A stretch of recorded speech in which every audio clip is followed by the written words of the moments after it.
Assalomu alaykum. Elektromobillar haqida nimalarni bilamiz? Ular aqlliroq, tezroq, ammo qiziqarlimi? Bugun siz bilan bu savolni yangi Deepal S07 ga beramiz. Obzorimizni boshladik. Boshlanishi uchun 20 dyuymli diskalar, optikasi esa xuddi qalbingizga qarab turgandek. Bu crossover o'zgacha noyob xarakterga ega.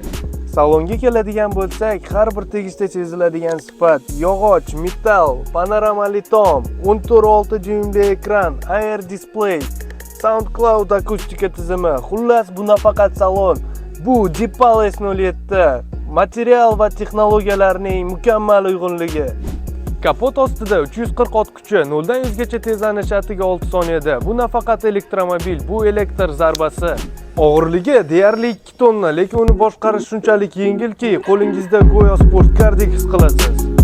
Deepal S07 chiroylimi? Ha. Tezmi? Shubhasiz. Aqllimi? Hattoki juda, lekin eng muhim savol: siz bunday kelajakka tayyormisiz? Test drive'ga yoziling. Batafsil ma'lumot izohlarda, keyingi obzorda ko'rishguncha.